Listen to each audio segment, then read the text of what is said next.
Welcome to Total Effect Sports. This is the fourth and goal. I'm here with Lawson, Brandon, Zach, and our new guest for a bit. We got Bobby on the show.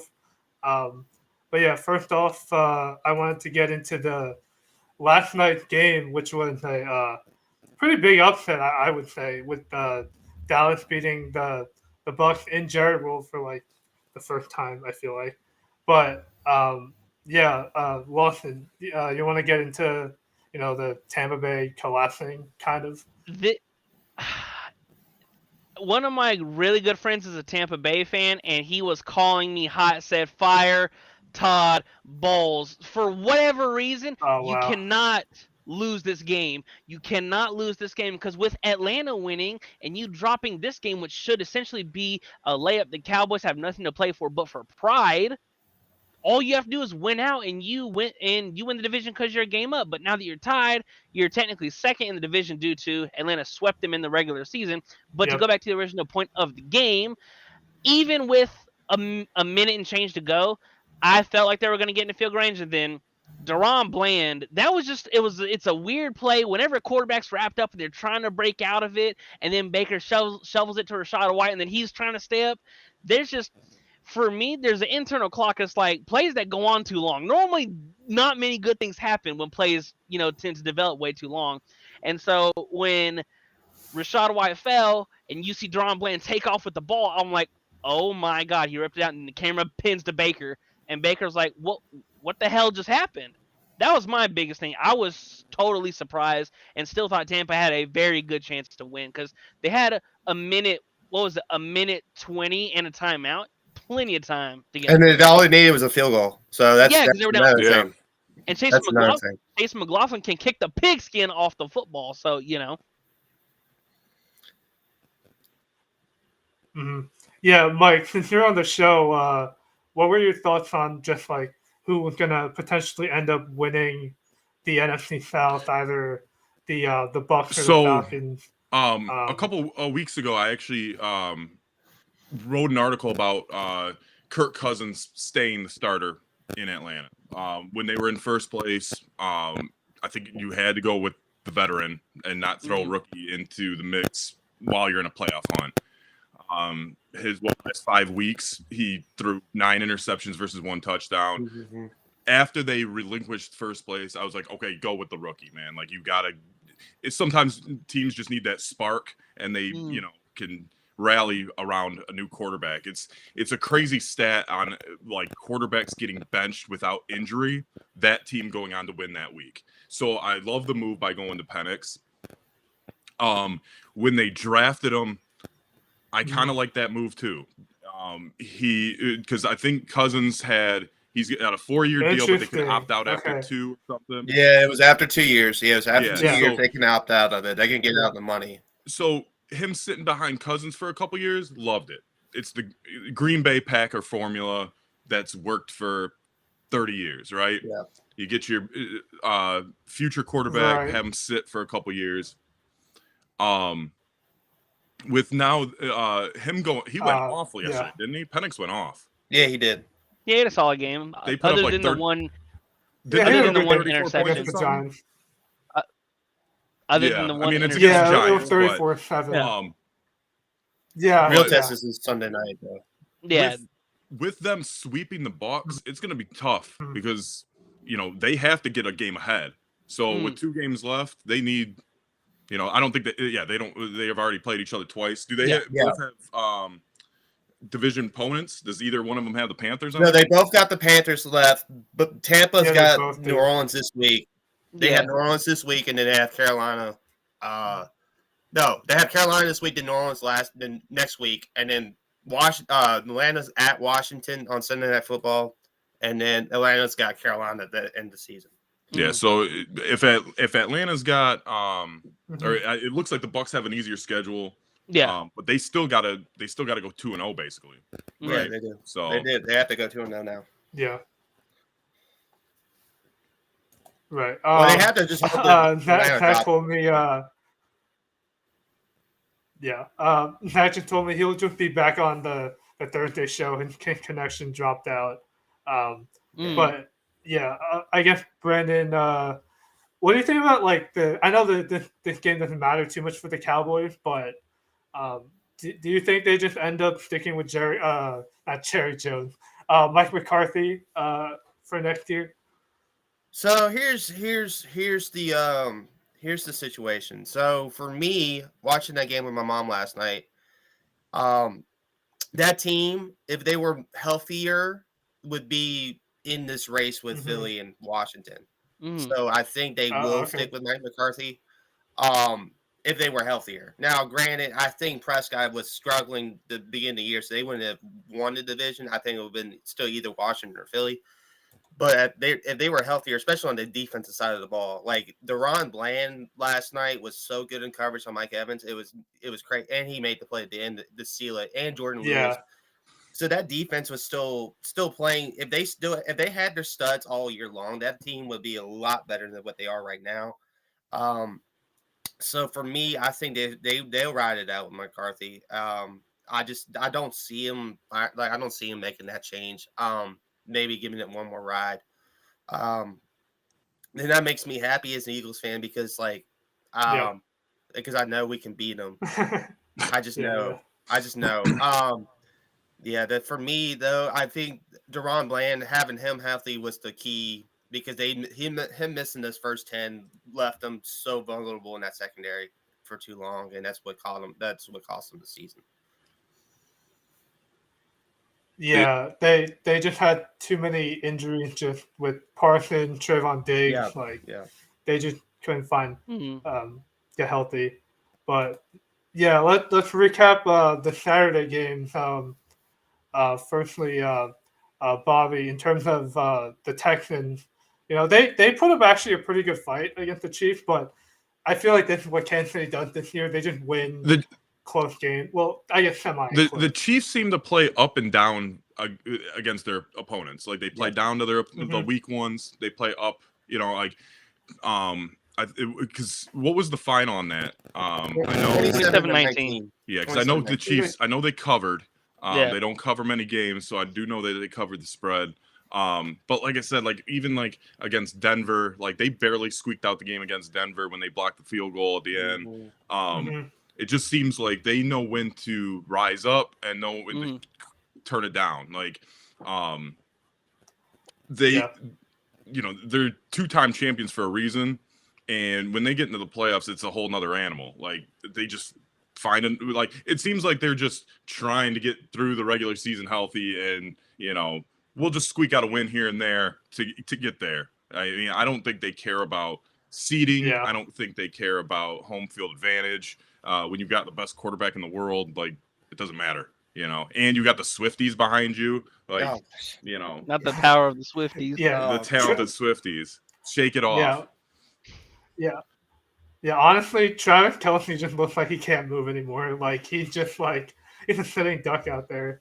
But I think the biggest thing is Tank Dell is now ruled out for the That's year. Obviously, um, that's brutal for him because it's probably gonna impact next mm, year, just because of how late in the mm, season this injury was. I mean, From in what I've terms of heard, the kneecap Texans, is not as bad as actual knee. It was kneecap. He's dislocated, so it could be the ACL and the MCL. All that stuff could be intact still, so it might not be as severe. I saw that it was an well, MCL tear. I Oh, yeah yeah. Oh, they upgraded the ACL yeah they're tear. Okay, so Yeah. that is even worse. Okay, so that okay. yeah I couldn't yeah believe he scored on that play. Dog. I oh no saw when Baltimore beat the brakes off of Tampa, we saw Mike Evans have a touchdown and he dropped it because his hamstring went out.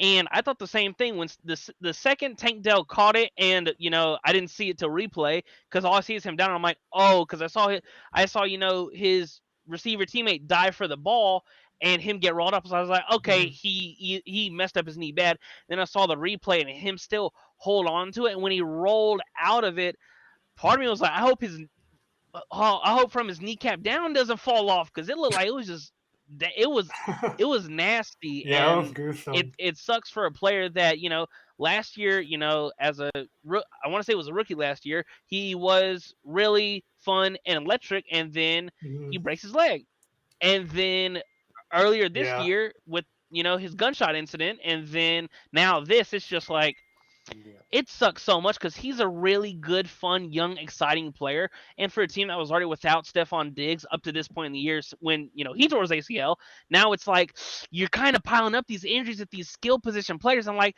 I like John Mechie, but now he's the third. Now he's the second guy next to Yeah. Nico. We know how good yeah, Nico's a beast, but at what point? At what point do the injuries pile up too high? Yeah. yeah. Actually, I have an interesting take, Brandon. Do you think just with this injury, like I think it potentially makes Stephon Diggs coming back to Houston because I think he was a pending free agent after this Mhm. year with his Yeah. contract. I mean, I could see them trying to Mhm. run it back. I do too. I agree with that take because I'm now looking at Ian Rappaport's tweet and it's a dislocated knee, not the kneecaps, it's the whole knee, which is what Mhm. I was going into. Was like if it's the kneecap, it's maybe you're fine with the ACL and the MCL and all that stuff. That's what the initial reports were saying was Uh the huh. kneecap, and now it's like a full. They got in there and stuff like that. So thank y'all for correcting me on that. Yeah. Uh, um, for the update. But yeah, now with the Dell injury, now with that news, definitely I think they re-sign Stephon Diggs if they can make the money work. Obviously, they have to pay Stroud in a couple of years, so they have to figure out the cap space for that. But I think too with the Texans, their offensive line is an issue, so they gotta figure something Oh out with yeah, Mhm. it's that. been an issue the whole year. So they gotta figure something out with that. Hmm. Yeah. Um, yeah, and then we're gonna get into the Ravens finally beating Pittsburgh. I'm not here to gloat or anything. Because I actually thought, I was gonna bet the Steelers over the Ravens till they proved me wrong, Yeah. and they actually did for once. You know, lost in terms of like the Steelers. I know they had a banged up secondary. They had no Pickens. That was the big factor. I felt Mhm. like that kind of changed like who Russ was going Uh-huh. towards. They, Najee was kind of. I think they're kind of leaning toward more Mhm. Warren in these situations where they're more they're down to like a few scores they have to Mhm. pass. But yeah, what are your thoughts on that? In terms of them using Warren more, um, I mean, we're going against the number one rush defense, so I get it. And Najee he's not saying he's on the level of these guys, but he's like a Derrick Henry and a Saquon, where you continuously give him the ball and he will slowly wear defense down. Warren is more Jameer Gibbs than the David Montgomery is in Detroit.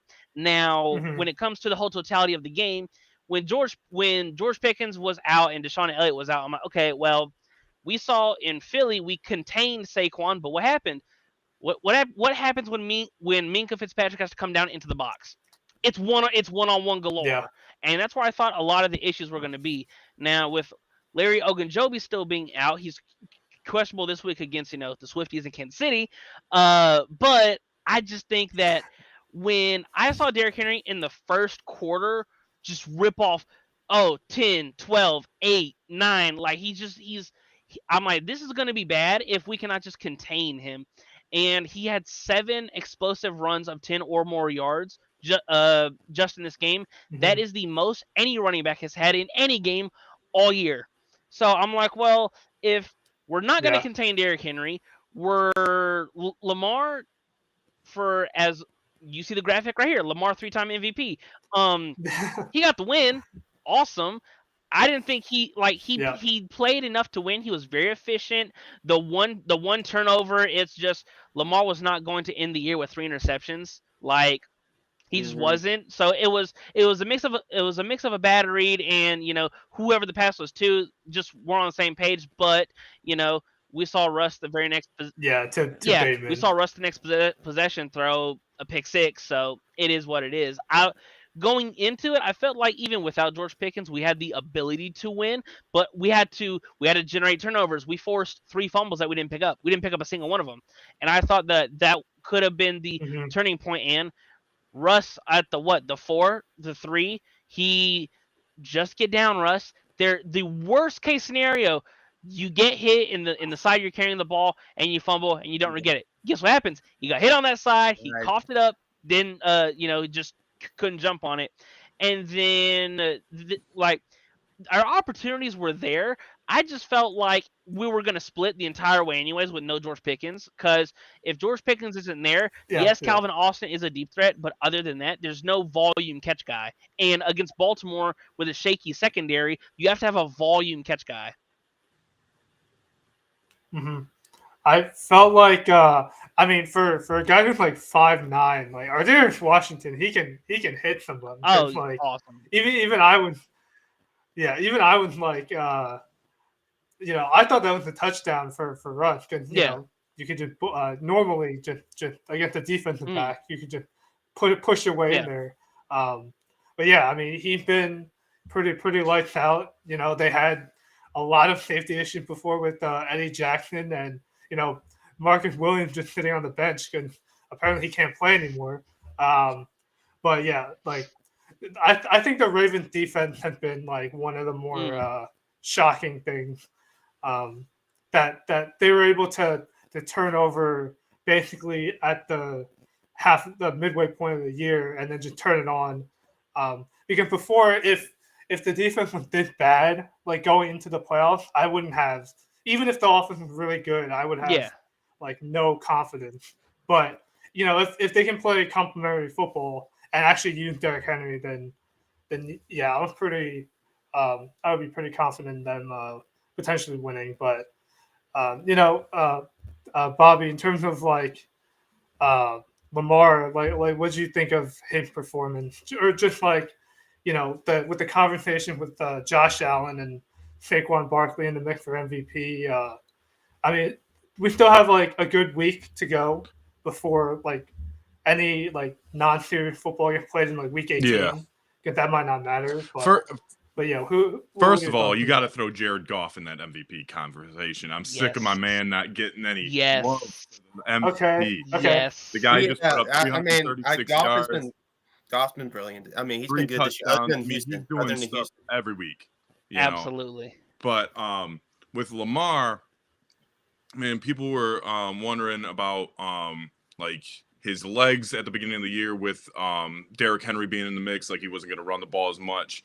I thought that was BS right from the beginning, because Derrick Henry is going to be going through people, and they're going to be putting so many guys in the box that you have the option to get on the outside and really do some damage with Lamar's legs. The fact that he's been passing the ball a lot better this year with Flowers and Bateman, and like I don't even hear Mark Andrews' name that much anymore. Like that was his go-to guy. He's gotten a few red zone touchdowns. Yeah, as of late. But in terms of like being a volume guy, he's not really that anymore. So, but between it's with these dual threat quarterbacks, they're always going to be like at the top of the MVP, because they're just producing more yards, more touchdowns, because they can do it through the air and on the ground, right? So, but with Lamar should be, if Josh Allen's 1A, Lamar's 1B this year. Like he is. The Ravens have some weird losses though. Like I think didn't they lose against the Raiders like week 2? Yeah, week 2 they lost. Yeah. And, yeah. I blame Devontae Adams. Yeah. Yeah. So, but with Lamar, he's definitely probably, like I said, 1B in the conversation as far as MVP. The Ravens are going to be a scary team to play in the playoffs. I kind of like, there was so much hype of Mike Tomlin's record against Harbaugh this week that I was leaning the Ravens, just because I'm like, okay, Harbaugh's due. He's good enough coach to be able to get over this hump. I think they said he had like a 1-5 record or something along those lines in the last 6. 1-9 out of the last 10.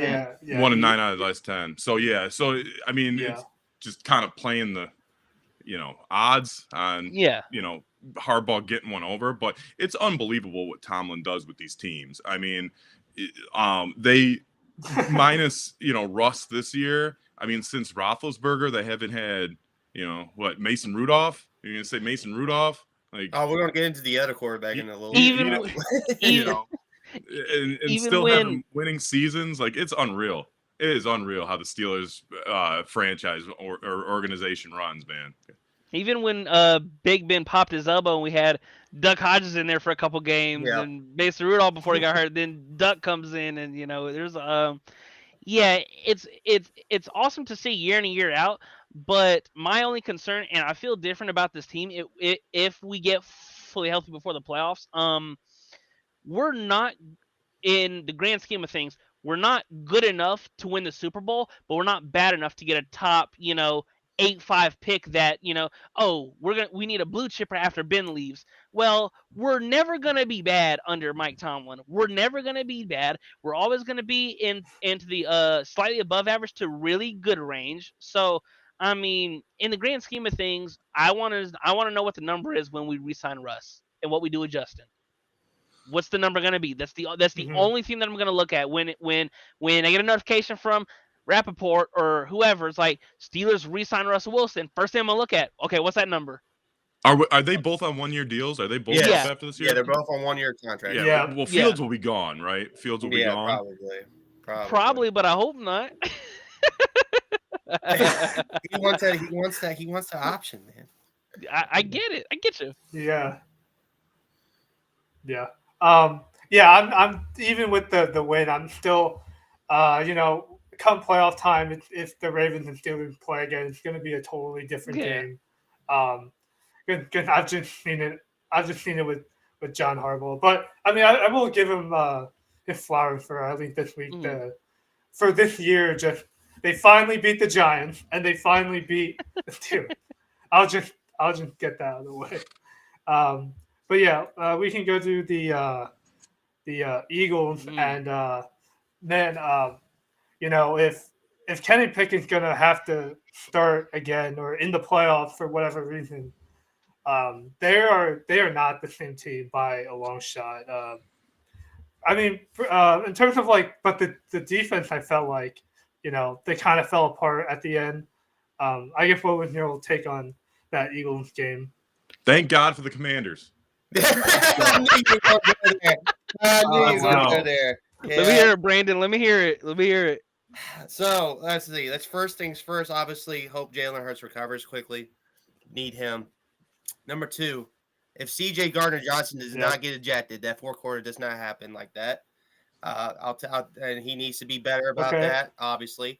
But he's been playing phenomenal football when he last 10 weeks, and so him getting out for whatever reason, Sean Smith, I want to have questions.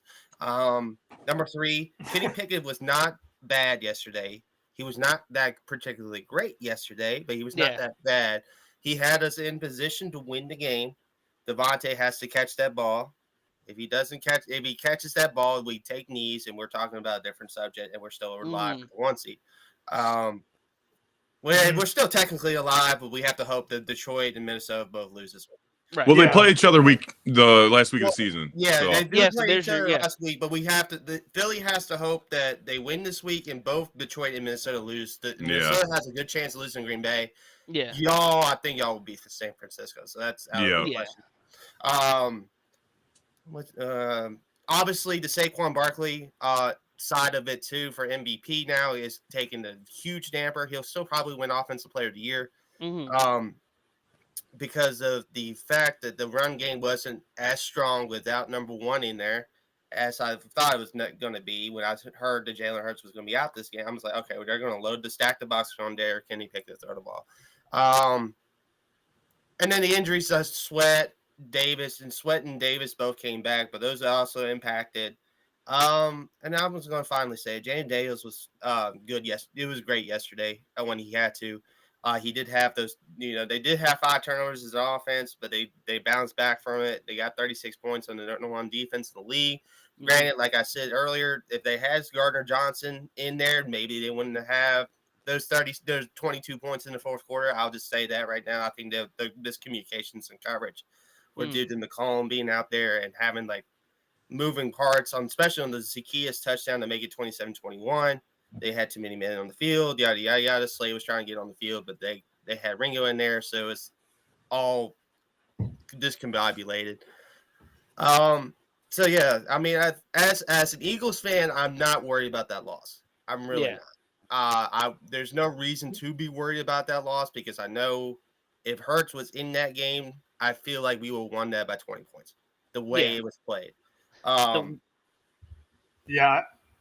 So I mean, right now for me, I'm good. I mean, congrats to Jaden Daniels. Congrats to he probably locked up Rookie of the Year with that 5 touchdown performance, as the bottom says. Just congrats to Washington to making it a step closer. Now they didn't clinch a playoff spot; they just eliminated a couple teams, as we got into earlier with Dallas and San Francisco. But now they have to win this weekend against Atlanta because that could, if they lose to Atlanta, that could create a Week 18 scenario that they could lose the 7 seed just like that. So, just one thing, Brandon. When I was watching the game, what really I was thinking about you in this moment because when Jaden dropped back and when that touchdown was 6 seconds left. Yeah.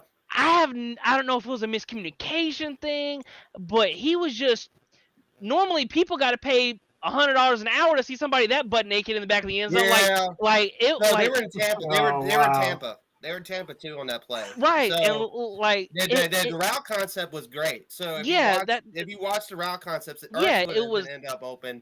It was the coverage. I think the call was not the greatest call. So that's where I'll go with that. To me, when Jaden dropped back and I see him, fired in the end zone, I think, okay, well, they're gonna try and run maybe some delayed in cut behind some clear outs. That's what I think. And then when I see him fired to the end zone, I'm like, oh my God, there's a busted coverage in the end zone, right in the back. How does that happen when you're that close? Yeah, the void. I think they had Saban was compromised because Artsy was coming right in front. Like he was on Gene and he was coming right in front into that zone where the middle linebacker has to go. All right, I have to go here. Yeah, I got to drop. The Blankenship on the backside didn't quite get over, or the safety on the right side didn't quite get over towards the middle enough to make that void.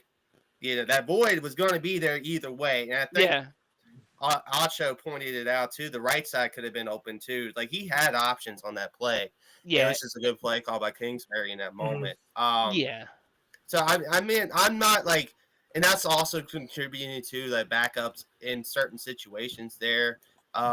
Mitchell had his worst game. Like it was just a fluky game all around. Once Jalen went out. Once Jalen went out, I kind of figured in my mind, I was like, oh, this game's going to be Atlanta all over again. And that's what it was. Because Jalen was destroying with his legs early. Yeah, exactly. That's why I was like, I was confident the run game was going to eat him alive. Yeah. So. And we were up 21-7, and I was like, normally we don't blow 21-7 leads, but this is the game with Kenny Pickett at quarterback. You never know. Oh no! So Cooper DeJean is a baller. Yeah. Yes. He's a rookie baller. Corners are studs, man. I love these 2 corners, man. In Philly, I love them. I knew we were going to. I wanted both of them. I just didn't think we were going to get both of them. But Howie's such a baller, he got both of them. So I'm just like, I'm happy with this defense. That's why I'm not mad at the defense, even if they gave up 36 points. And a lot of people right now are like, "Oh, they gave up 36 points to Jalen, the Daniels." They get. Like I said, if we had QB1 and we were able to control the clock, they will not have 36 points with the 5 turnovers they have. Yeah, that was my biggest thing. Because even at the end of the game, you still picked up 20 first downs. You were 3 for 16 on third down. Now you did technically win time of possession battle, but it's as opposed to winning it 36 minutes to 24 minutes, maybe you win it 40-20 and you pick up, as opposed to being 3 for 16, maybe you're 7 for 16 or 6 for 16. And then also, I think that the main point is the last 4 turnovers they had, 6 points. Yeah. Only 6 points scored off those 4 turnovers. Mm-hmm. I'm just saying, if we had one in there, at least 13 points. Absolutely. I just want to say I was at a local watering hole watching the Lions.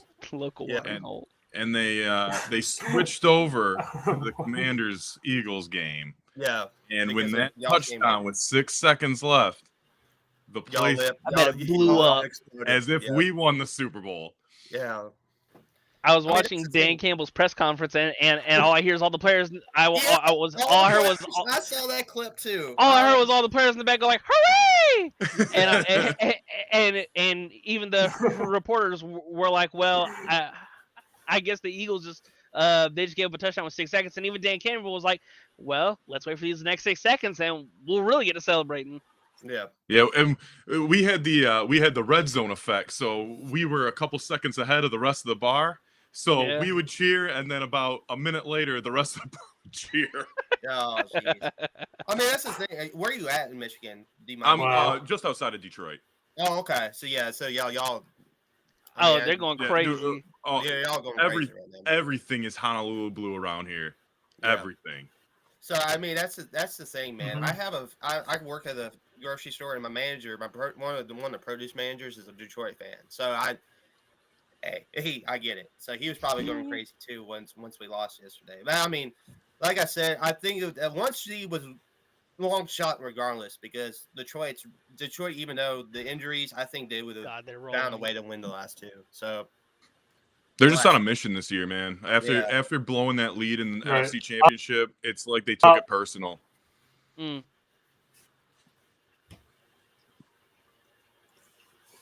Yeah. Real quick, I want to get into the rookie of the year. I mean, we got Brandon's take on it. Bobby and Lawson. I mean, who do you think going to be in the discussion for it? It does suck that I feel like Brock Bowers he won't win it, but man, he's a different dude. Like he was better. I think that's why you kind of like. Yeah. You got you can. The floor's all yours, Bobby, and I'll take what's left. You got it. Okay. From actually when the 4 or 5 quarterbacks got drafted at the beginning of the year, I was high on Bo Nix, man. Like I thought he was going to be the surprise one. He started off. Where did he start off his college career? Auburn.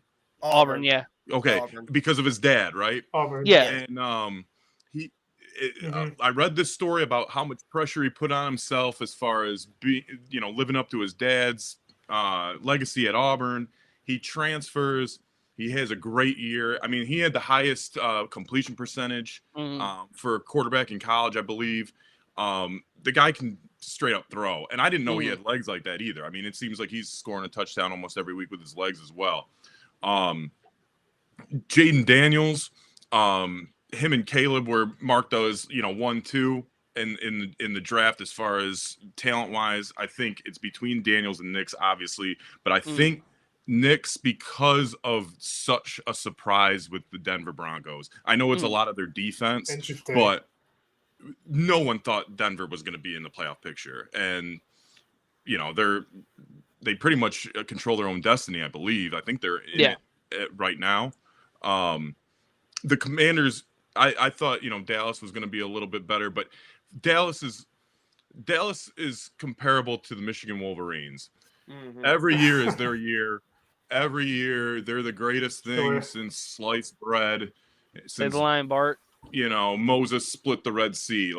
And every year they're overrated. Michigan won it last year. I know, I get it, but they had some little scandals too. So anyway, but I thought that division was going to be a little tougher. But that doesn't discredit what Daniels is doing. But I would give it to Nix. It is kind of a shame that Bowers isn't really in that. I think that top tier because he's a tight end. They don't get much love regarding this category or any kind of even when it comes to MVP or anything. It's usually always the quarterbacks. So, but I would go with Nix. If I had a vote. Because what he's doing in Denver with them coming out of the blue and no one really expecting this. Again, like I said, it's a lot of the defense, but he's balling out.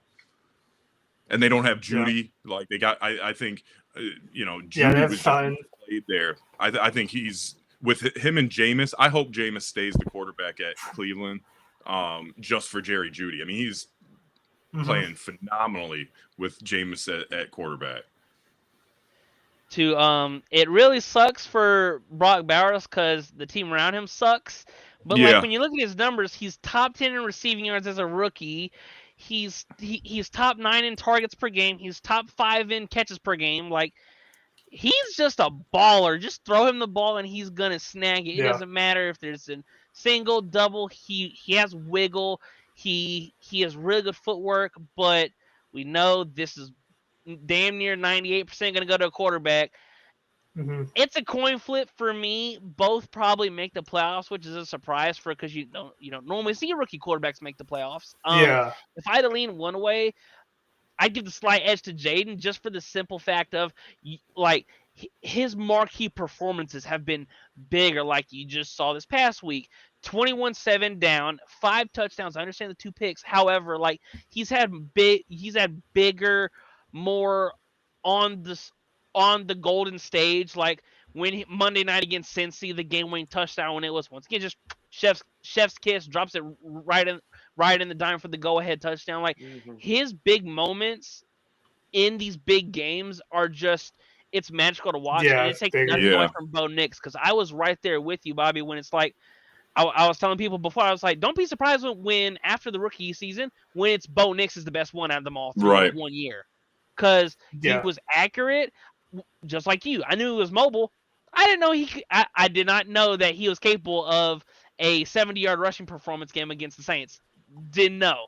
But, and with Bowers, your point to Bowers being top 10 like that, he's got no like receiver protection, I guess you would say. Yeah, like, he's got without no one Devontae Adams now. Who else do they have? Like he should be getting it's just like Jacoby play. Myers, but that's it.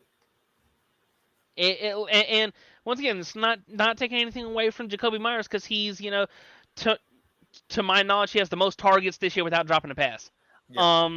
He's awesome.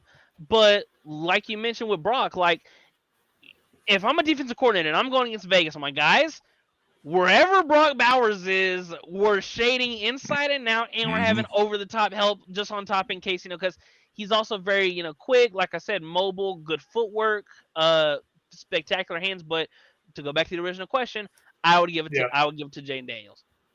Yeah. Before we move on, I have 3 things to point out that we didn't really touch on. I mean, Let's hear it. Bowers is about to break Mike Dicker's record for like most receiving yards for a tight end in history. So and then also, I thought Saquon was on pace to break Dickerson's record.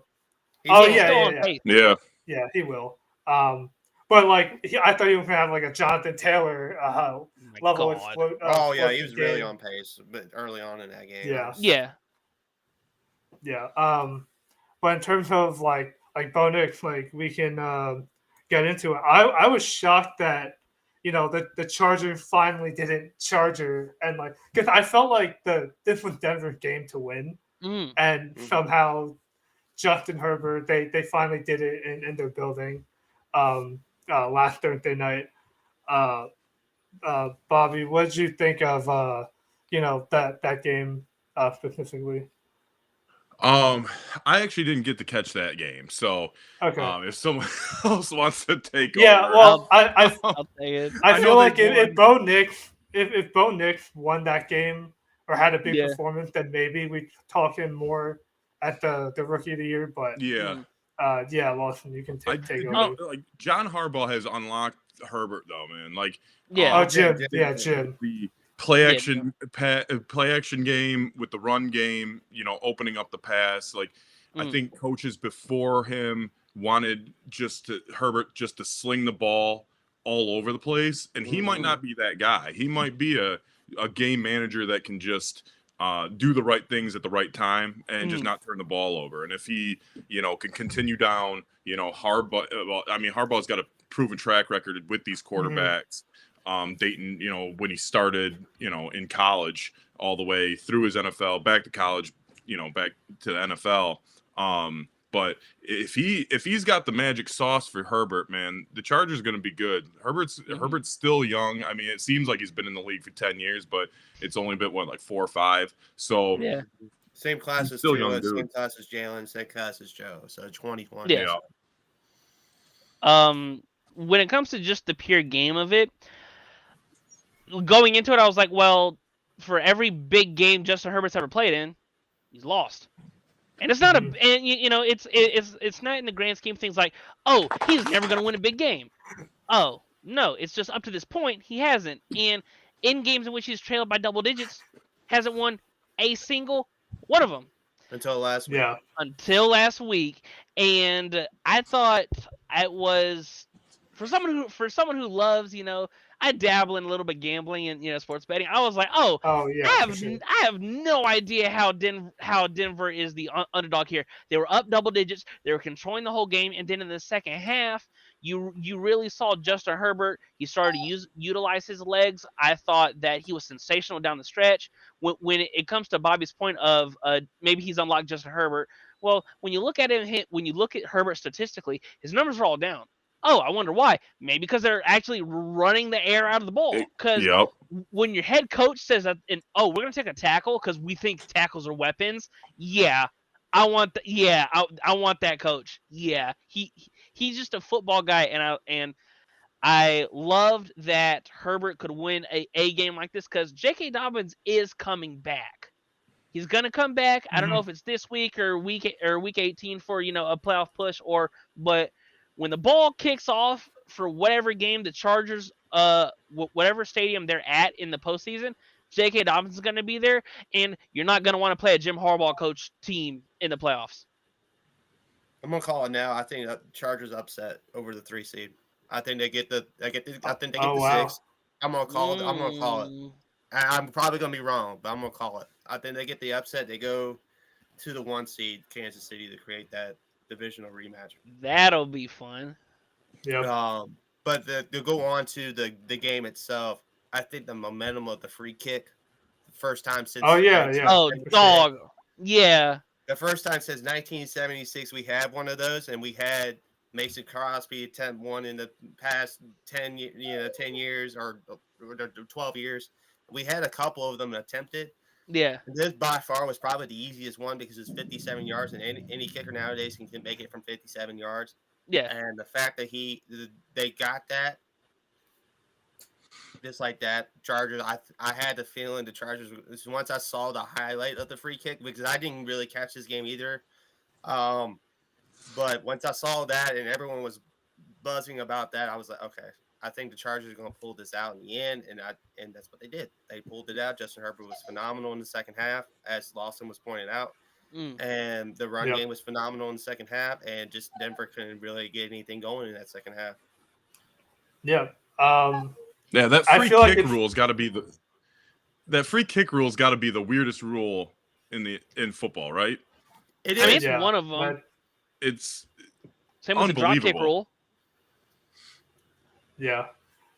Like that could play a hand in the playoffs, just like knowing how to exploit the game itself. But That's what New England did for 20 years. yeah.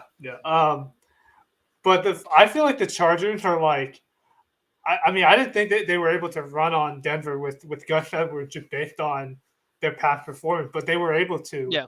And it's kind of funny, like their defense has been like pretty good, and then I mean they've been exploited in some bigger games, but it's kind of like the opposite now, where like Herbert used to have Keenan Allen, Mike Williams, and he was able to throw it out the yard, and then but they still weren't winning, and then now they're running the ball, and then we got Ladd over here, like he's been a great player, but he sometimes gets banged up, and they literally have like nobody else, so it's kind of up to Herbert to manufacture those points and hope the defense can contain the opposition. But I kind of want to get into the Cardinals because, oh yeah, man, if next year like he's a starter, like I wouldn't be surprised, but I would be thinking like you got to get another quarterback to compete or something because like he's had like big games this year, but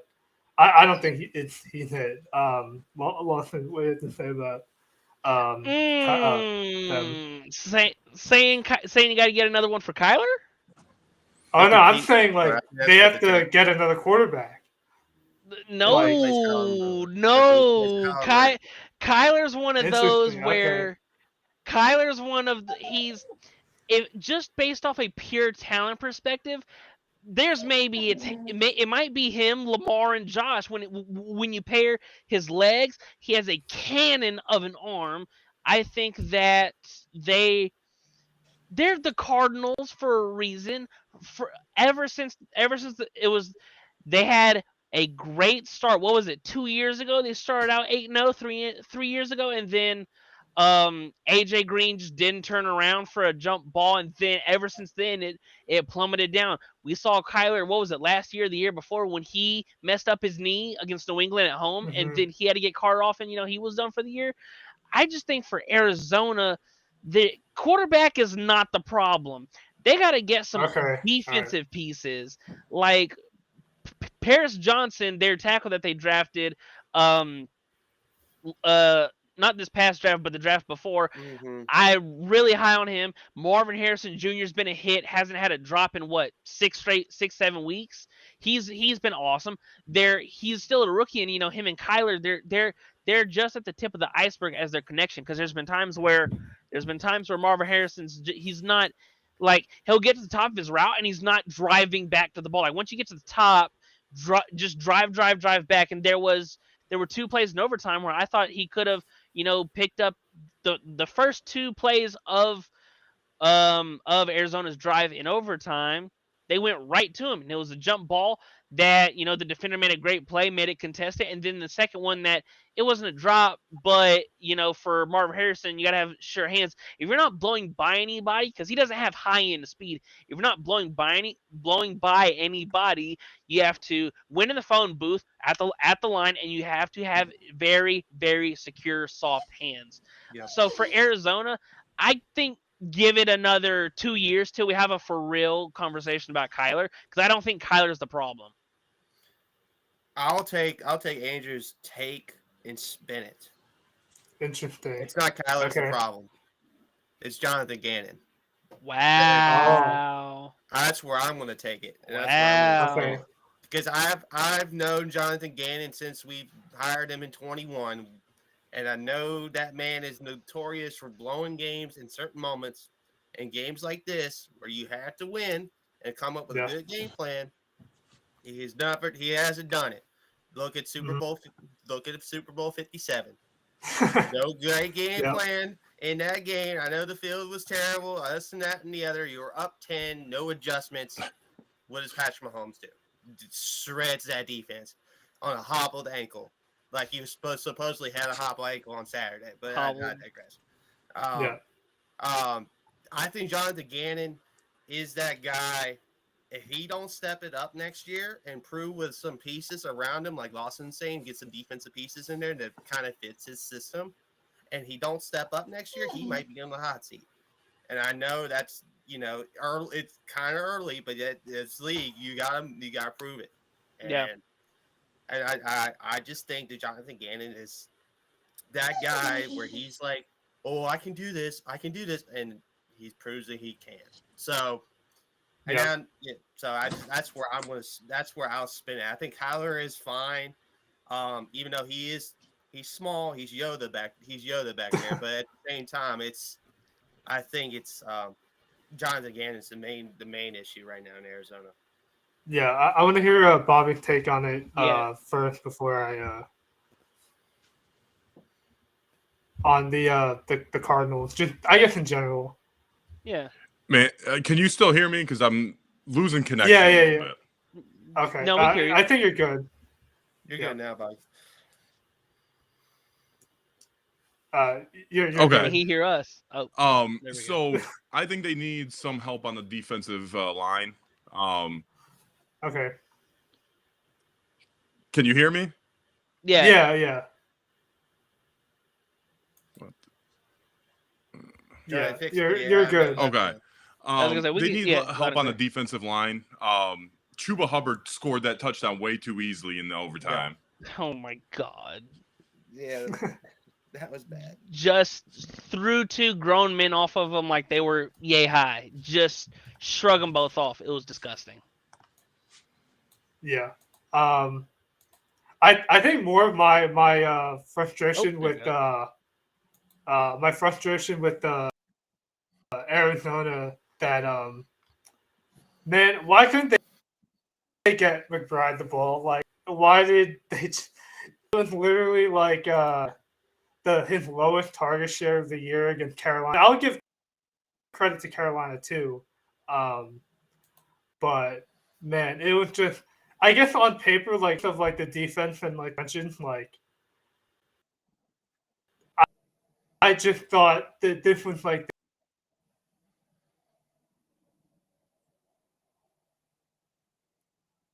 We losing Andrew too, Lawson?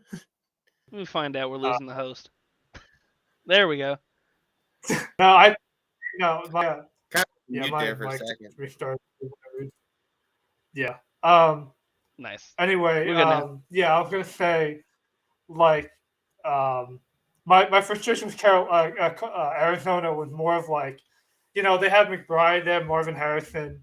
Their defense was good at times earlier this year.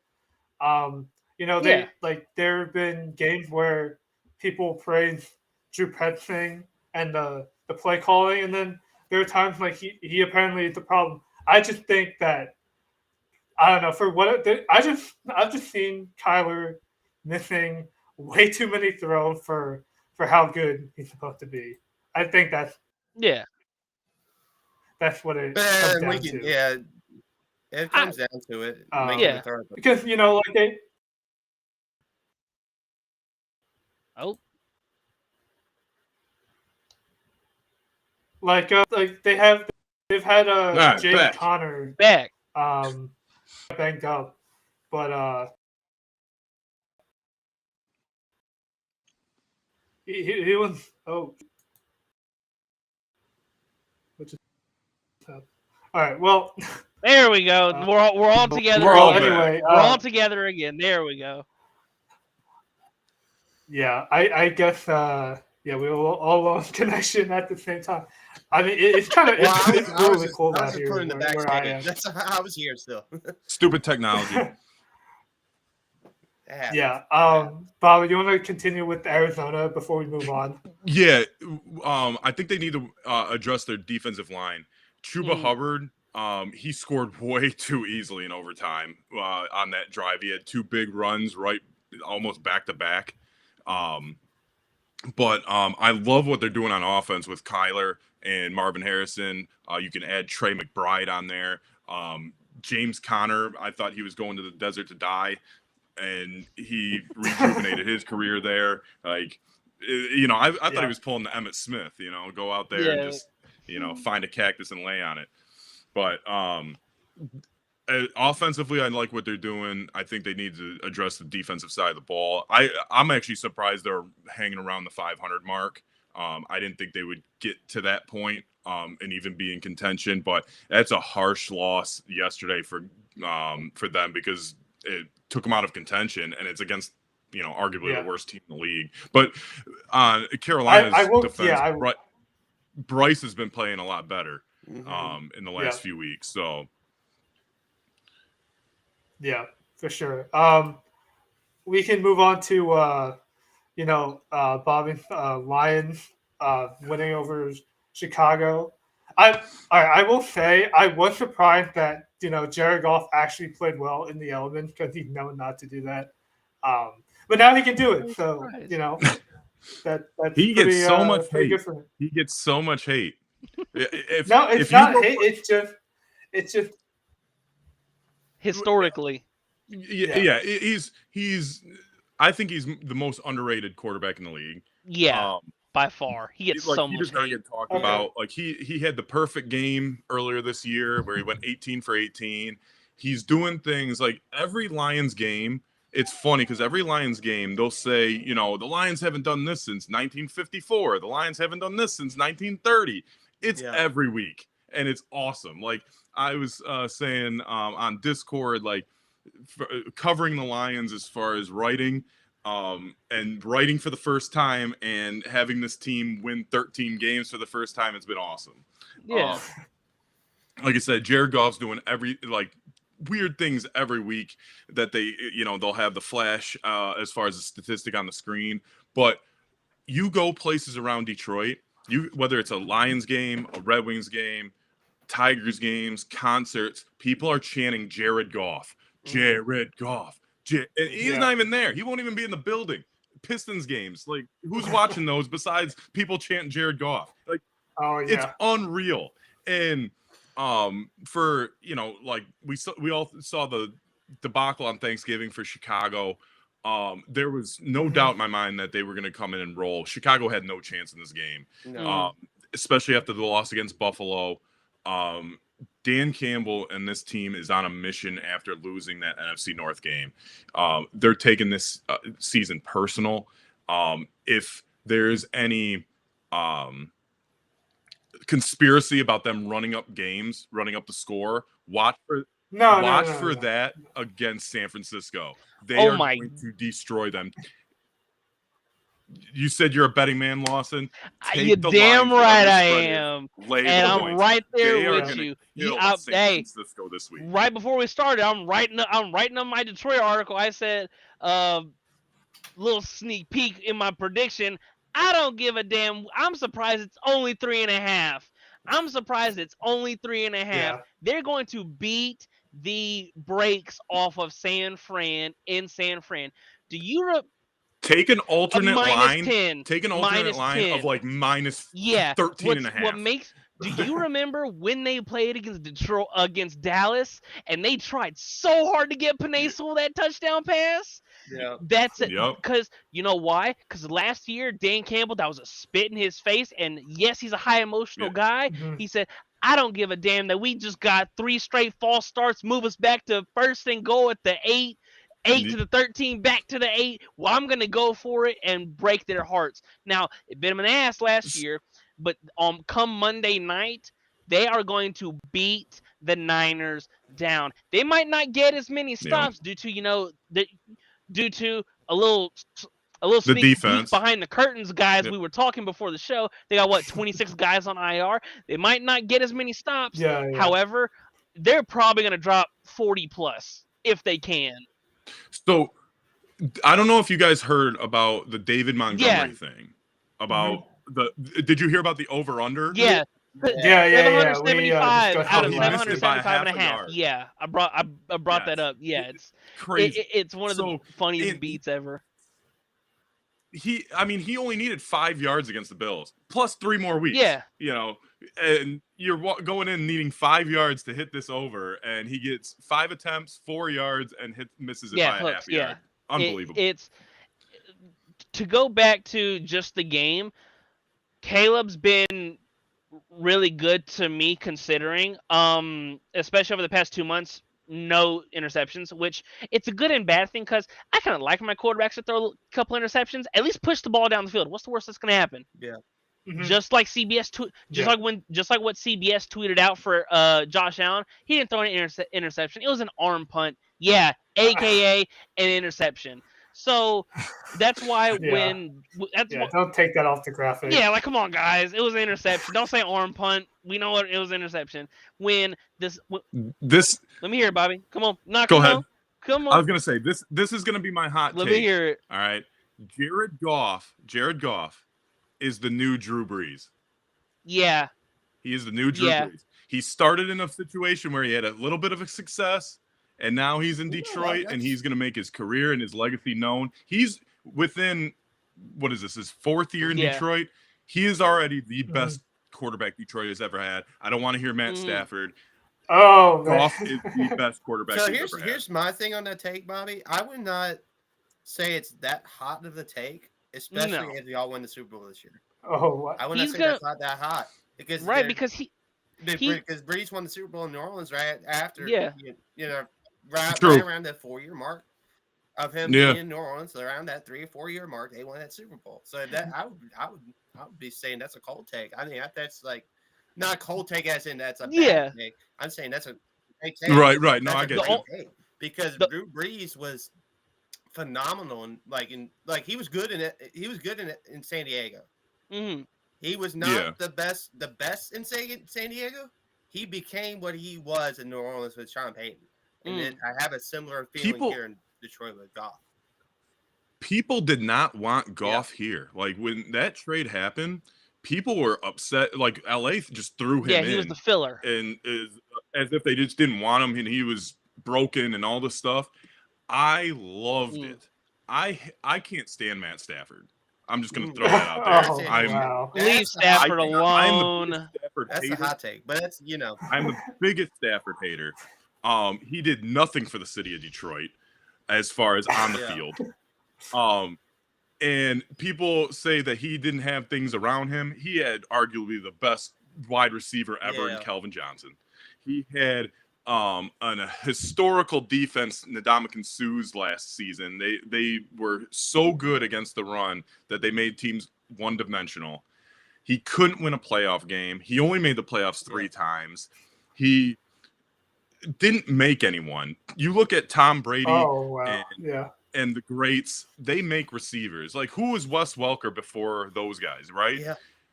Name one receiver that Stafford has ever made. Maybe Puka, but Puka seems like a baller. Yeah. Cooper Kupp, he didn't make Cooper Kupp. He was already there. Was Kupp. The only thing Stafford did with Kupp is he exploded him. So like Cooper Kupp was borderline, and then Stafford said, "Get under my wing, catch these beautiful passes, and let's win this Triple Crown in a Super Bowl." But I think Goff would have won that Super Bowl with them. I think 2/3 of the league's quarterbacks would have won that Super Bowl with that Rams. Yeah, that Rams team was stacked, especially when they got Jalen Ramsey. That roster was stacked. It was not Stafford. It was not Stafford that won that Super Bowl for them. That team was destined to win the Super Bowl, and it just happened to be a little bit more Stafford. time. I don't think they win that Super Bowl. I think Jamal was wide open in that right sideline. Yeah, absolutely. Well, I was so mad when they won. They were selling Detroit Rams shirts. Oh yeah, I remember. In local stores. The stupidest thing I've ever heard. Going back to the Drew Brees thing, the only thing that concerns me with the take on and how it's going to age is Brandon brought it up when it's Sean Payton. Drew Brees was great when he got to Sean Payton. So is Ben Johnson going to get a head coaching job? Because if he does, I think that hinders the take. Because when I saw the fake fumble, I was like, "There's no way." There's no way.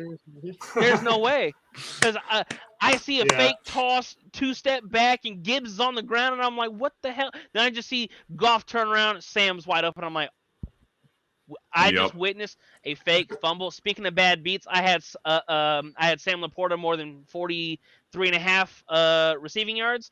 He ended with 4 for 43 and had 1 catch for 0 yards. Love that for me. But back to the original thing. It's really interesting that you that of the Stafford hate, because I'm just like you in the point of I think Goff got all this hate because of how poorly he played in the Super Bowl, and I get it. The only thing is, if Todd Gurley's kneecaps didn't have arthritis in them, I think they be better in that. Yeah, because you look at, they picked up C.J. Anderson 3 games before for the playoff stretch, and he ran all over Dallas. Who doesn't run all over Dallas in the playoffs? And then against the Saints, Gurley was in and out of the lineup. And then when it came down to it, and prime Todd Gurley was so fun to watch. And there's something in my mind when they were like, "Oh, Goff is the trash of the deal." You cannot erase the 54-52 game against the Chiefs at home in 2018. You can't. I believe he's undefeated against Mahomes. If not, he's only got one loss. Yeah, he's undefeated against Patrick. For quarterbacks to be able to just reach that high, that's special. You might not be able to stay there, but if I can just see you put a performance up like that, and he was sensational in that game, and he's been sensational for the past 3 years since he's been in Detroit. We saw it Yep. brewing 2 years ago, and then Detroit was the new hot girl at the school. Oh, I want a piece of that take before it pops off. And then look at what they did last year, up 17 against San Fran in the NFC Championship game. And then when you look at them this year, first 13 win season for Detroit, and I could not be happier Yep. for Goff or Dan Campbell, because I remember the flack Dan Campbell was getting when, oh, I'm here to set this culture, we're gonna bite kneecaps, and a lot of people were turned off by it, and I'm like, well, I want to see what I want to see if the team picks up what he's putting down. And they're all the way bought in, and it's almost as if this is a team of destiny to get the number 1 seed. And we know how explosive this offense can be indoors. It was a wrestling promo that And I Campbell did, loved man. every second of it. And people were, even locally, they're like, who is this guy? Like, it's awful. Like, that embodies the personality of Detroit. With Goff, I mean, he got to the Super Bowl in his third year. People forget that he was that young. He's against Belichick, who's best defensive mind ever, arguably the best defensive coach ever. And he's a number 1 pick for a reason. Like, people forget that he was at the top of the draft too. Like, this guy's got talent, and for him to put Detroit on his back with all the injuries, especially on the defensive side, I mean, the guy, like I said, he's got to be in the MVP conversation, whether you like it or not. He just doesn't. I just don't think he gets the respect of a Josh Allen, a Mahomes, a Lamar Jackson, you name it. But there's not many quarterbacks that I would take over Jared Goff in the NFL right now. It's not the sexy name, Goff. Exactly. Yeah. Let's quickly touch on, the Vikings are keeping pace with the Lions, and they win a close one with Seattle. I think that it's the Rams division to lose. I mean, it could be Week 18, the last game against the Rams. They battled out, but it's going to take the Rams basically dropping a game this upcoming week and Seattle also winning for that to happen. So, but yeah, real quick, Brandon, in terms of Geno Smith's injury wasn't as bad. I mean, he actually played decent. It was just I don't know, some of the even when they got Kenneth Walker back, they're able to put up points, but the Viking defense was just too much. So yes, I remember saying that Seattle was going to win the division a few weeks ago, and I remember saying they could make some noise in the postseason. I take it all back now because this Seattle team. I take it all back now. This Seattle team is so inconsistent as of late, and it's just sad to see. And Geno Smith he did not look against Green Bay. He looked all right, like you were saying, Andrew, against the Vikings yesterday. But for me, I think this is more of the story of the Vikings more so than Seattle to me. Minnesota's a dangerous 5 seed.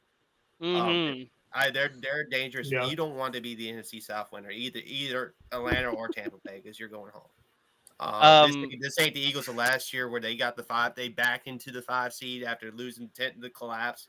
This is a Vikings team that can make some they could go into Detroit, and make some noise in the postseason.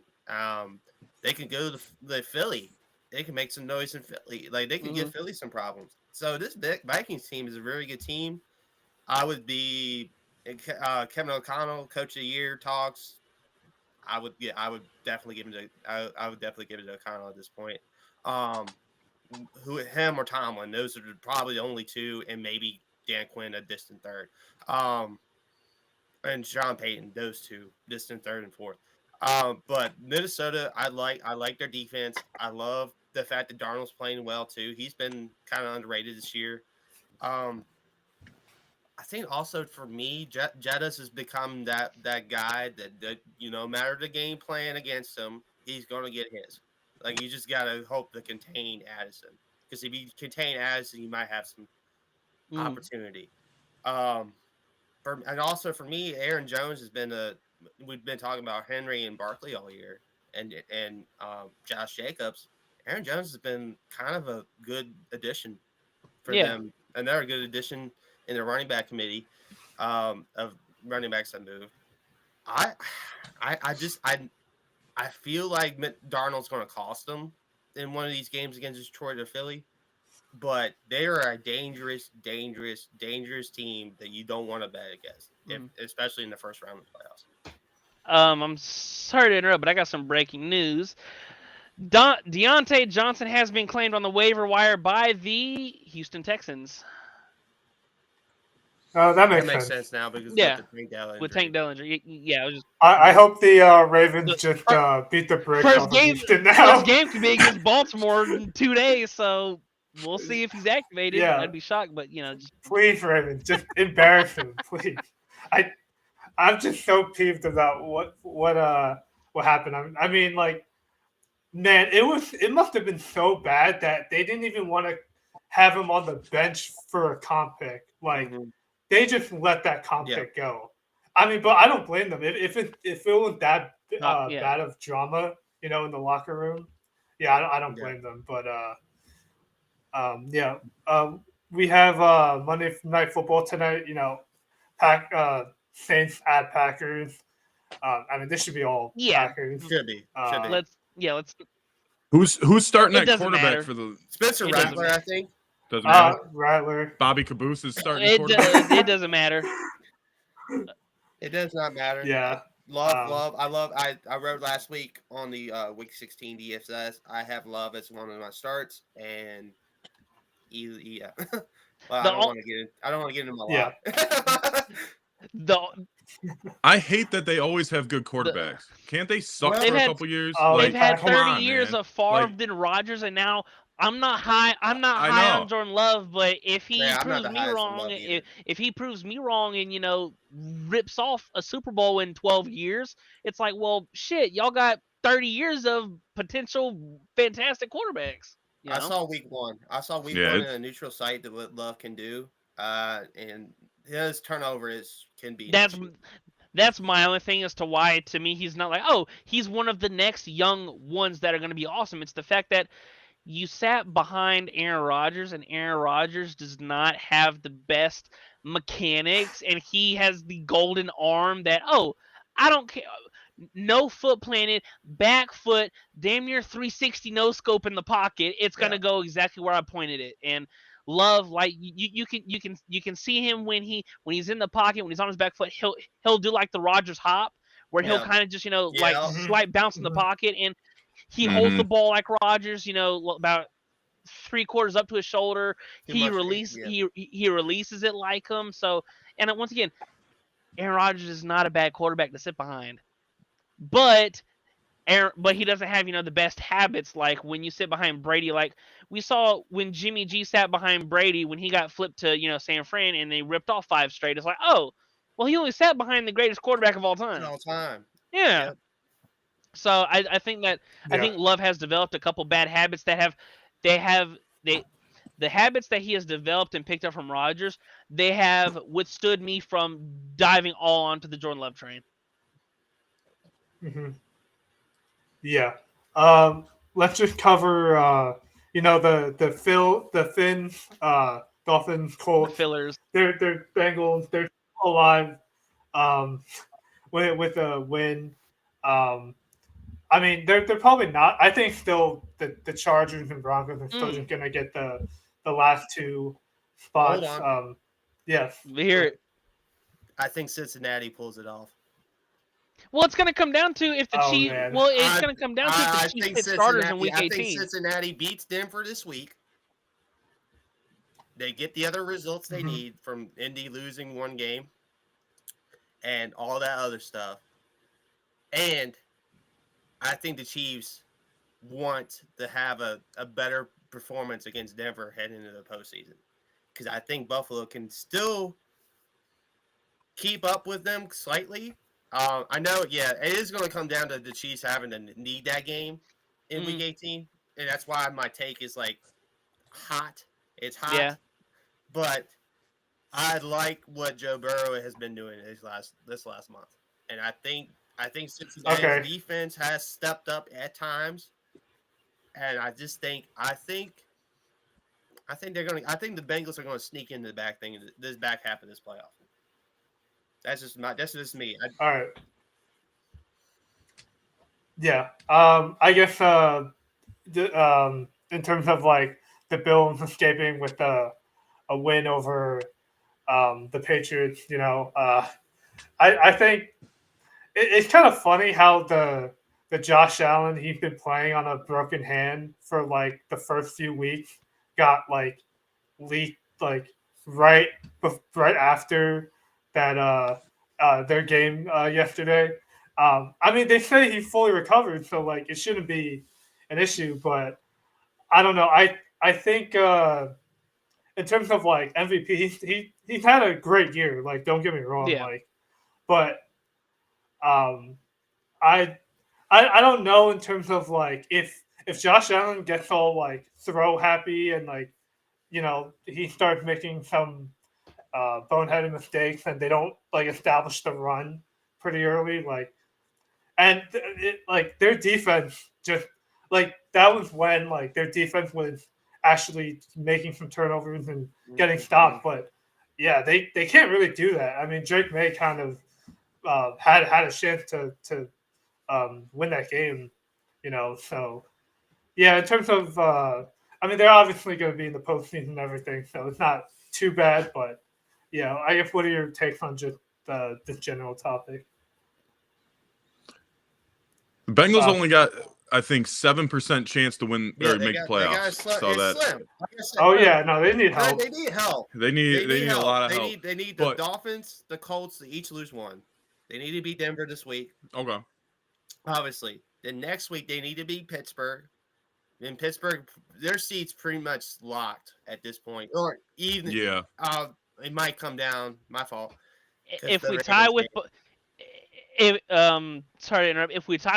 If we tie with Baltimore, we still get the division due to it's either conference record or divisional record. Either one of the two variables. I don't remember which one that goes through first because it goes through record, tiebreaker, and then whether it be conference or division, then conference. Whichever one of those. I was reading up on something maybe 2 days. It might have been like the day after we lost. That we're fine as long as we win these next two because Baltimore's still gonna put their best foot forward. That's why like Cincy's road is tough. Like I'm not saying it's it's gonna happen. Like I just think that you just got that feeling. I just got that feeling. It would probably be a nice little payout if you put a little. I might think about it. I might actually think about that. The only thing that might be tough is like, I mean, at least for week 17, I know the Colts are playing the Giants.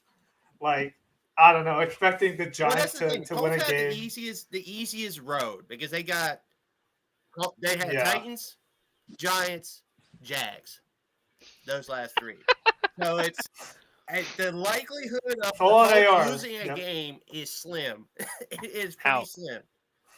So you're saying there's a chance. There's a chance. Burrow has created the chance. And I'm just saying I don't think the NFL wants. I don't think the NFL wants a Burrow-less playoffs if they can help it.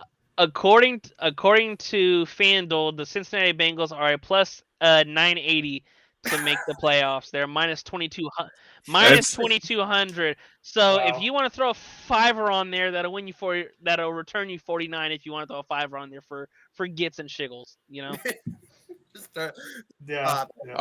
I'm actually surprised that the Bills are this good this year. I thought Diggs, with him leaving, I thought that was going to they were going to take a much bigger hit than they did.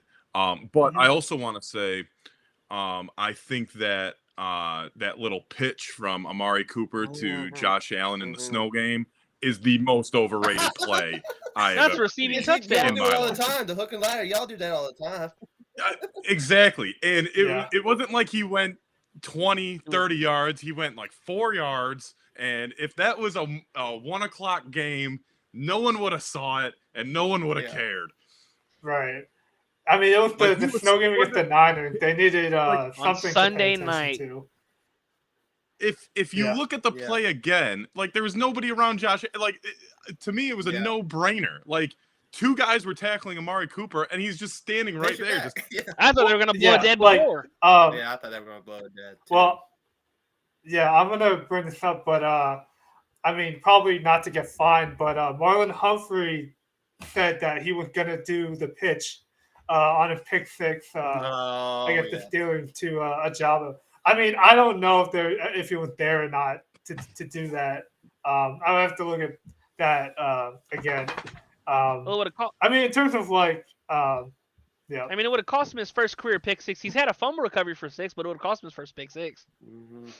yeah, I don't. I think he just said Yeah, they just did to, it just to cover. to throw it in the fire. Mhm. Yeah.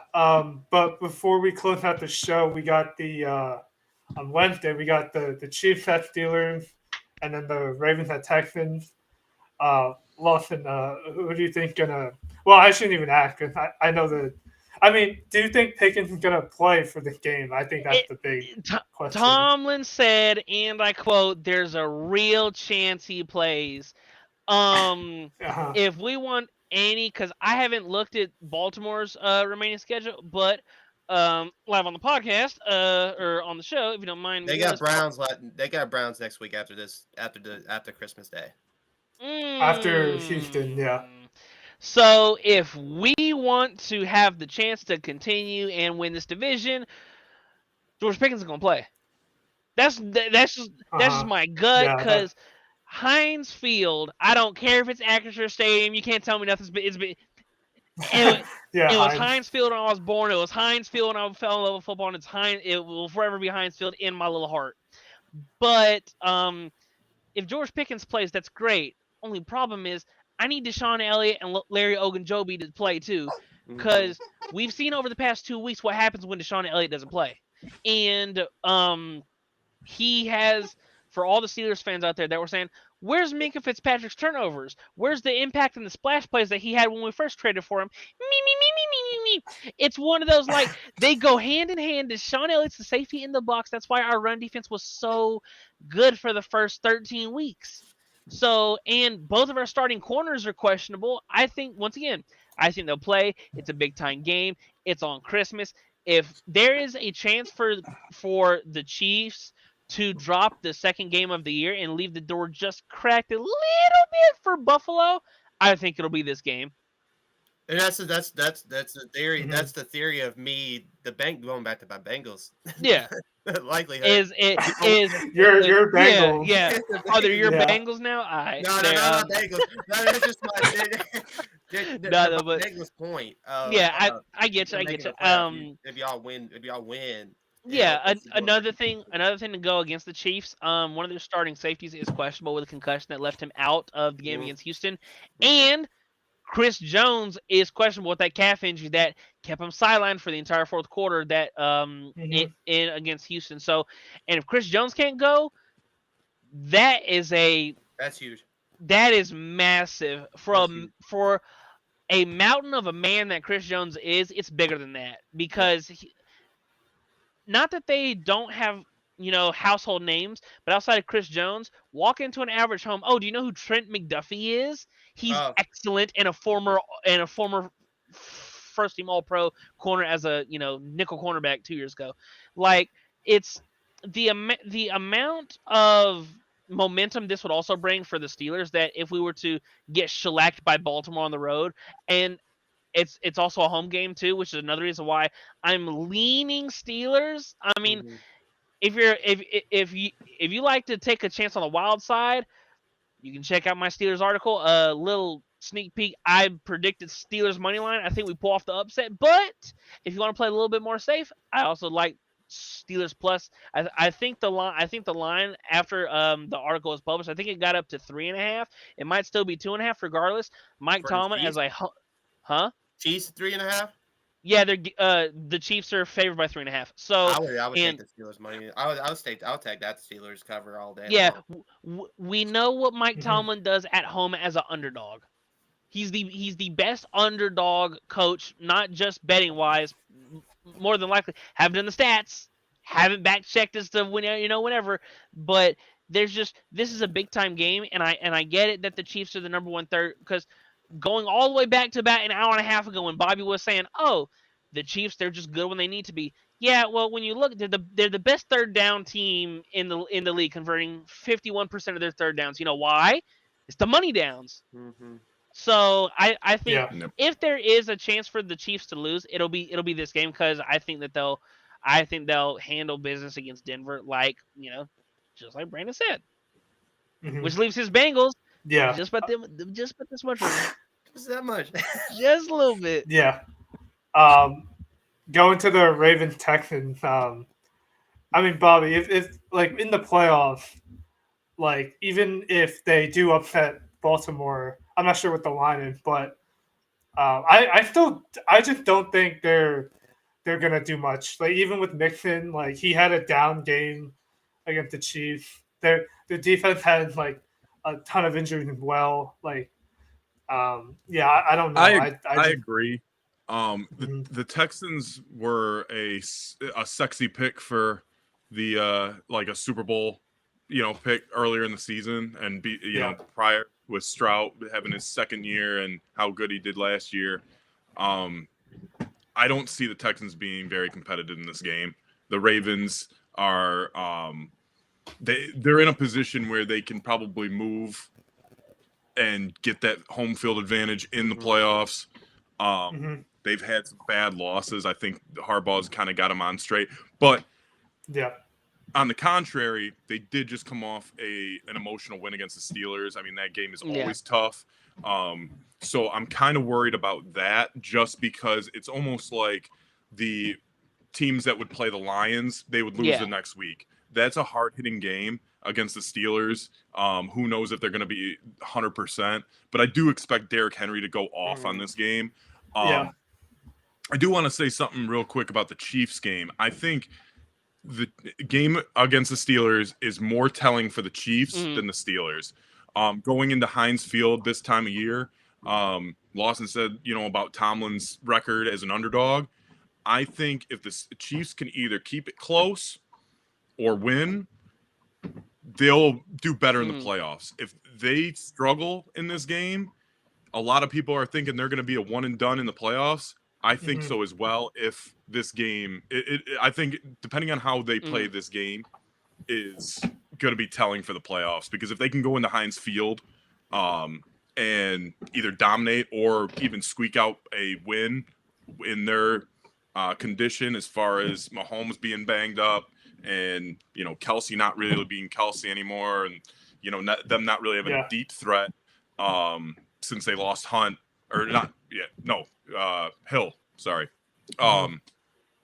But I think that's more telling on the Chiefs end, because the Steelers are going to come and play at Mhm. home. But if the Chiefs, because the Chiefs won't have a road game in the playoffs, most likely, except for a neutral site field at the Super Bowl. So if they can walk in there and prove that they are the two-time champion and they're going to three-peat, like, it's going to tell a lot in the playoffs. But as far as the other game, I would take the Ravens against the Texans. The Texans are too banged up.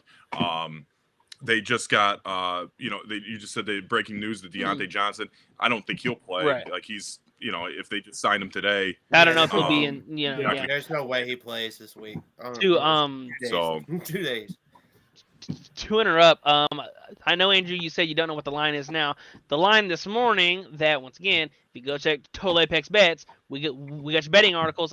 This morning the line was 3.5. When you say you didn't know the line, I double checked to see if it moved. It is now from Baltimore minus 3.5 this morning to Baltimore minus 5.5. So the line's moved 2 whole points since Wow. yeah, in about. That's a pretty big. That's a telling. pretty big jump. So I saw I this Yeah. feel like morning. I mean, based off of I feel yeah, like Baltimore based covers. off of like Derrick Henry's like history against the Texans. I mean, if you haven't fantasy or anything, like he should have a game if they stick to it. Their passing game's been pretty good. We have Isaiah likely back, and Andrew contributing. It is going to be. I think the one thing is if Will Anderson and Daniil Hunter get after Lamar like a lot early, that might change things. But in terms of like just in general, like the Ravens can't drop this game. Like this would be It would be a a pretty disaster. bad beat. I know it's like 2 days, but It would still be a disaster, especially coming off of a emotional, convincing, dominating win at home against your arch rival. It would be a shock to me if they were to somehow drop this game. oh yeah, like even as a Ravens fan, like the stuff I said about Josh Allen, like if Lamar like has a bad game, or if they lose because of him, like Yeah. I'm not gonna mince my words. I mean, yeah, that's why they were like, they have to lock in basically these next 2 weeks, and then week 18, we'll see. Brandon, any final thoughts on these two games? Well, so I'm an NBA guy. Hell yeah. Wednesday is the NBA's holiday.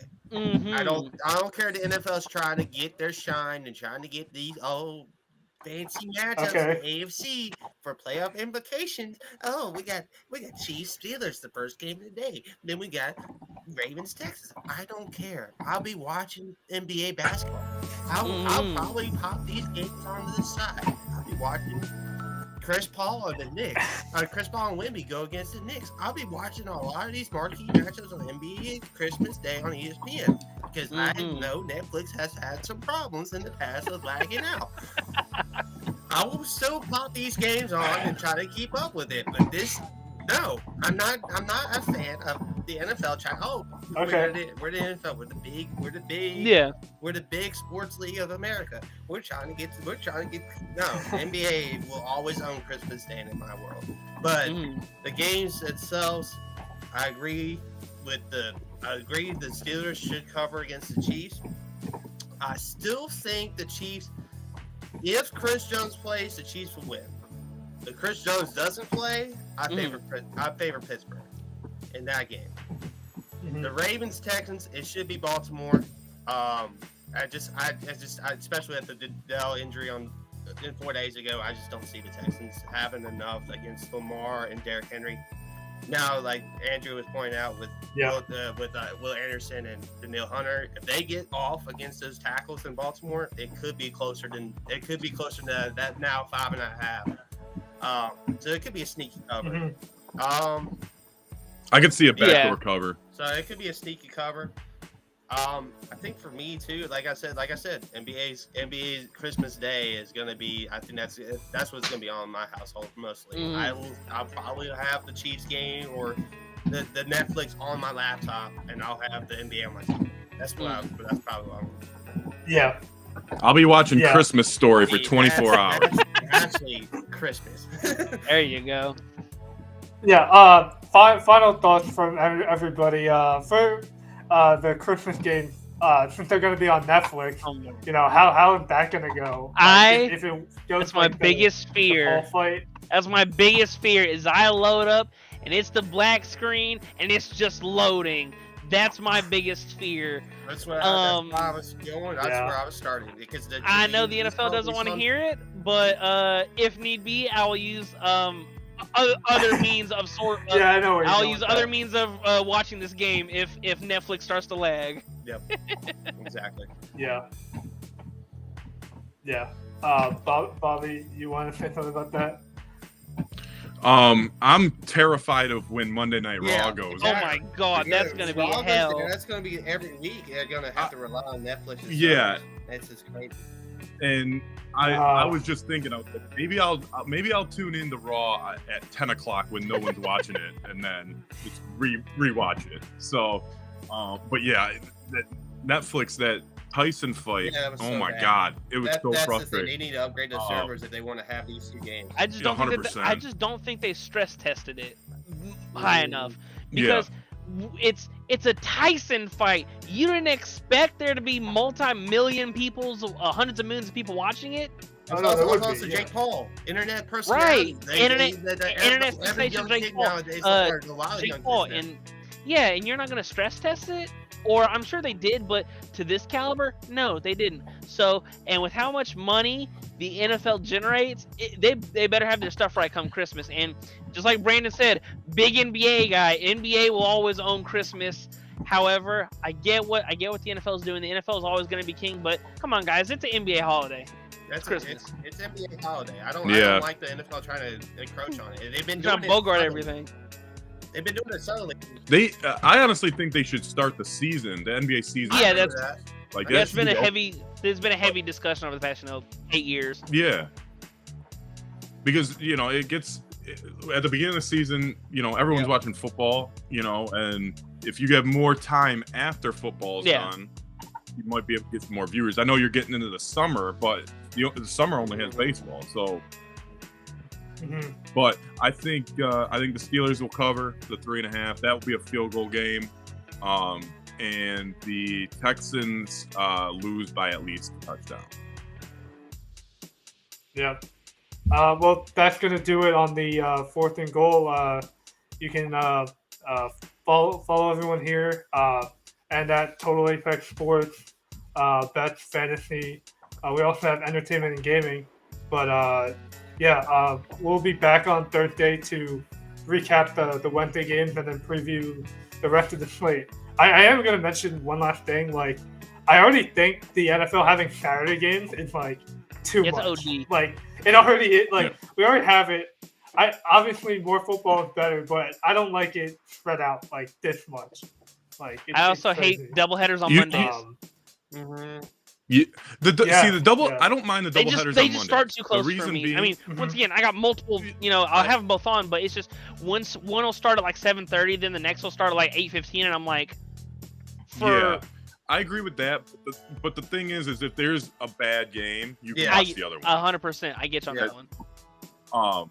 But I would like to thank you guys for letting me be on. I appreciate it. I'll try to be on more often. I know you guys do it more early in the afternoon or early in the evening, but I would like to shout out, like, if you guys looking for cool content, check out my podcast, 64-Bit Legends. We got about 100 episodes. We're doing a cool wrestling thing right now. I'm sure you guys seen it on Twitter and Instagram. Yeah. And I appreciate you guys retweeting everything. But thanks for having me on, and I hope to not be a stranger to the show. Oh no, yeah. You'll be back on soon.